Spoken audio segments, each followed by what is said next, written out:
Good morning, Guardians. The Hijabi Gamer here, and as you can see, I just finished Challenge of the Elders. So, Challenge of the Elders, I can tell you which the bosses are for Challenge of the Elders. Um, so the bosses for Challenge, I know I'm starting off totally unconventional because I just beat this and I have to hurry. But the Challenge of the Elders bosses are Psylocke the Defiled, who is the Taken Hive. The second is the Pilot Servitor of a war-torn fallen catch.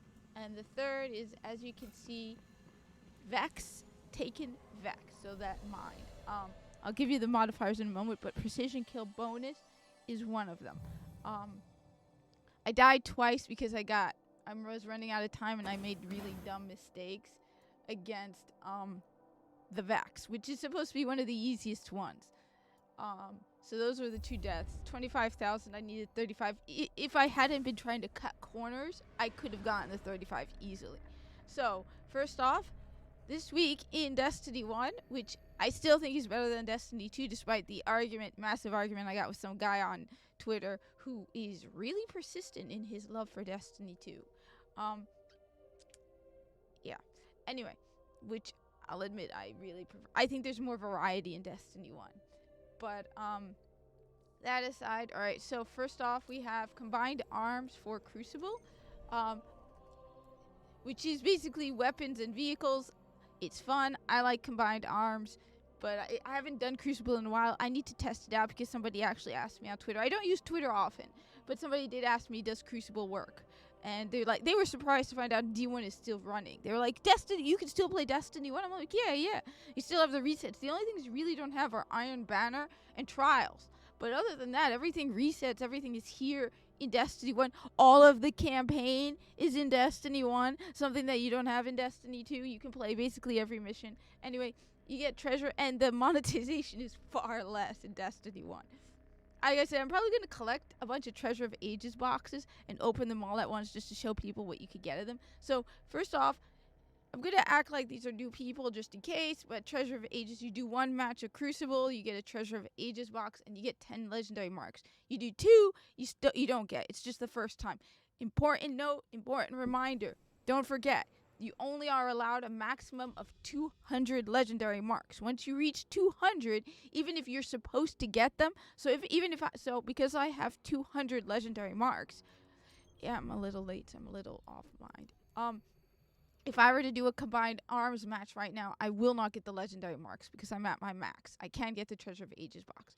For weekly story playlist, we have Earth and the Moon. I like this because it's nostalgia bait. It reminds you, it's because it's basically the first missions in the game when you first started playing Destiny. There's only one mission you can't replay in Destiny unless you create a new character, and that's the first mission in the game. That one isn't playable. It's like Homecoming was when Destiny 2 was back at the beginning. You couldn't replay Homecoming. You would have to create a new character. It's the same here. If you want to play the first mission ever in the game, you have to create a new character. It will not come up in this playlist. Now you have heroic. You will always have heroic, so more enemies. Solar burn and specialist. I noticed that specialist is a theme this week. So special weapon damage is favored, so you probably want to go with a solar secondary weapon, which I should have gone with solar when I can't believe I randomly picked a sniper rifle for a challenge. Anyway. So that's weekly story playlist. The weekly story playlist is the best way to farm legendary marks because you will get for the first 5 times you do a weekly story playlist mission, you'll get at least 20 legendary marks. So you can get over 100 because sometimes you will randomly get 35, but at the minimum you'll get 100 legendary marks. You do this 5 times and you'll get a Treasure of Ages box. And I enjoy doing them. I miss the story content. I enjoy doing the story playlist, so I've done it sometimes just for fun, and it's more challenging, so I enjoy that. Siva Crisis Heroic Strikes. So last time I tried to do one, I got mashed with people. So there are people out there doing it, and I've noticed the play. Now, next week, once Destiny 2 drops, I bet you there's gonna be a player drop in Destiny 1 because everyone's gonna go to Destiny 2. But give it a couple of weeks of Witch Queen, and I bet you people will be coming back again. I promise you, by the way, just to know, I promise I will continue, regardless of how much Destiny 2 or Destiny 1 to play, I will continue to make these videos. I mean, I've been playing more Warframe as of late, but I still make sure to make these videos. So I promise I will not drop Destiny 1. As long as Destiny 1 is playable, you can count on me, and I have internet to post, you can count on me to continue making these videos. So, Siva Crisis Heroic Strikes, you get the random strikes. I think Destiny 1 strikes are better.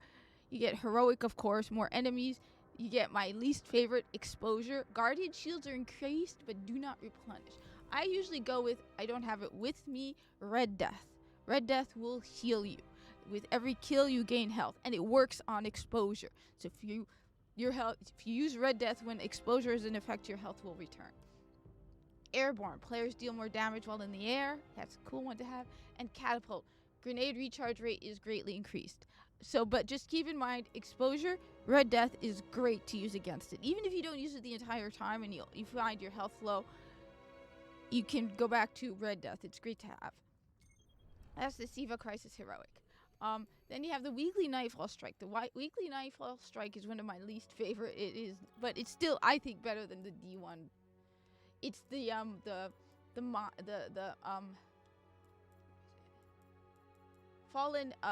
Fallen Saber.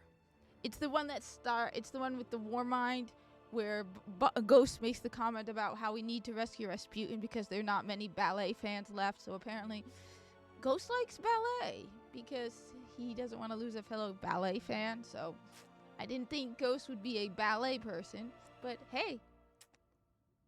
So it's the one where it starts with the thing. Oh God.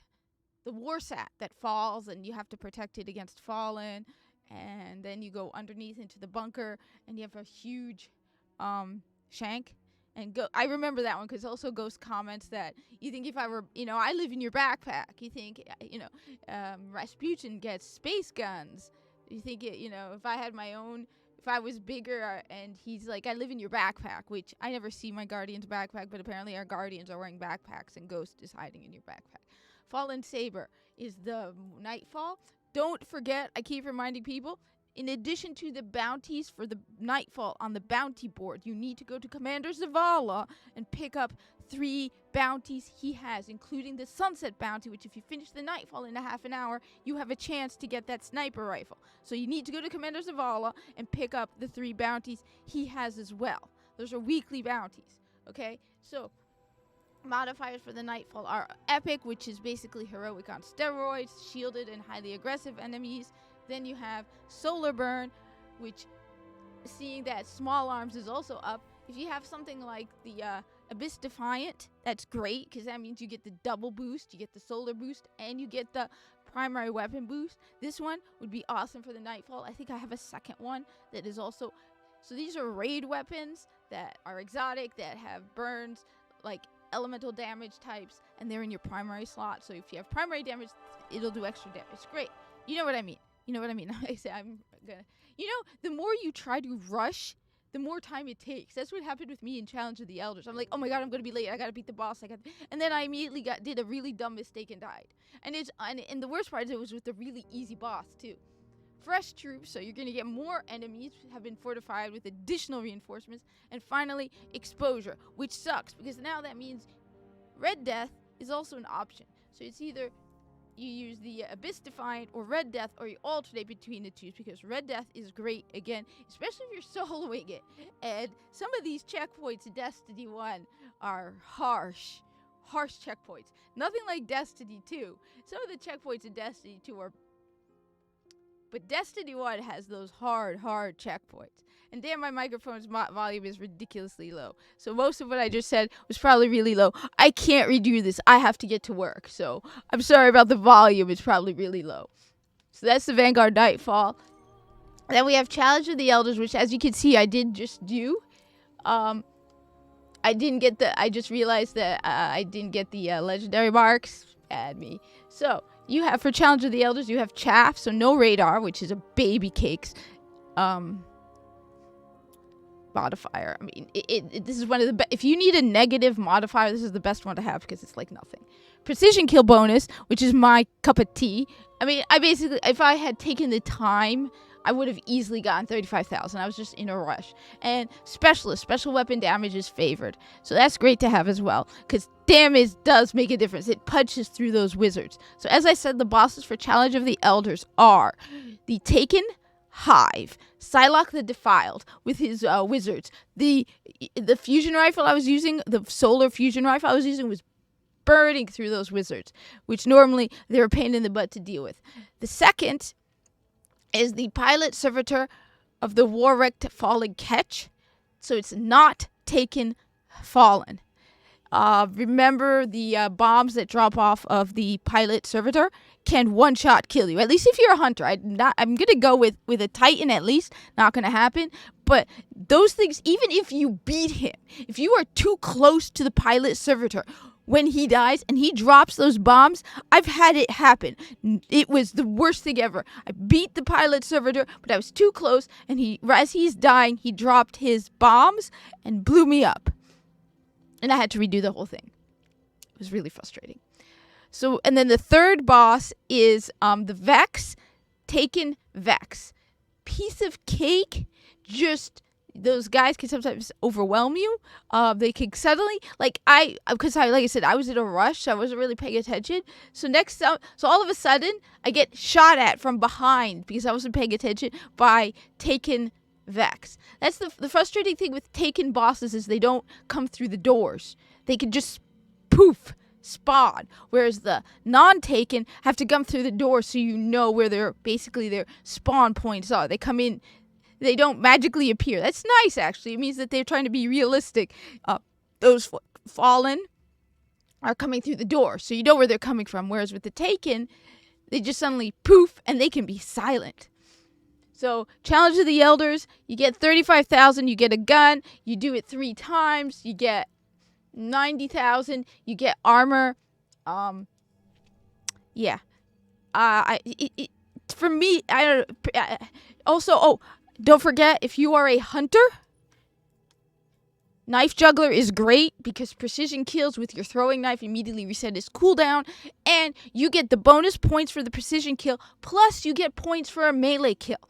Any kills with your knife throw that are a precision kill count as a precision kill and a melee kill. You get the points for both. This is amazing. So, yes, great thing to do. Those knife throws, great point eater. Great point. You know what I mean. Gives you points. All right. Finally, you got. And now the cat's peeing right next to me. I need to put a filter on. Anyway, weekly featured raid. Especially since I'm like the last Destiny maker. So I gotta be more professional about this since I'm like the last one left. So I gotta be yeah, everyone who wants to play Destiny now is gonna be coming to me. So gotta be all professional. I gotta maybe put that green screen up. Anyway, that aside, weekly featured raid is Vossic Challenge, Axis Challenge, Vossic Axis, Voxis. I think, oh my god, my brain is freezing. I think that's Wrath of the Machine. Yes, that's Wrath of the Machine. I love Wrath of the Machine. I haven't done it in years. I really love Wrath of the Machine. Anybody's trying to get Outbreak Prime, I can get, because I have it, I can get the pieces, the whatever you need. I can't, again, I'm late for work, but I can serve as your hunter, but you're gonna have to remind me how to do it, so we're gonna have to do research. But if you want to get Outbreak Prime, you need to do Wrath of the Machine twice, and you need whatever your class is, you need the other 2. You need a hunter, a titan, and a warlock. And yes, Destiny, the original Destiny, was definitely better than Destiny 2. I mean, come on, the amount of the exotic quests were so much more interesting. Seriously, so much more interesting. And don't get me started on the Grasp of Avarice dungeon. Anyway, that aside, I did get this in the mail. This is not the one with the game code. I pre-ordered the game code on Xbox. I will do an unboxing when I get home from work today. I didn't get a chance yesterday. So I got the collector's edition with the ghost. And since I'm not under any NDAs or anything like that, they just mailed it to me. I will do an unboxing for this when I get home. And as I said, I will continue to make D1 content. So expect a video unless any unforeseen things happen on Friday. Anyway, thank you for watching. Like, comment, subscribe, share this with other Destiny players. You know anyone who plays Destiny? There's someone out there who's keeping you up with it. All right? Destiny 1 is awesome.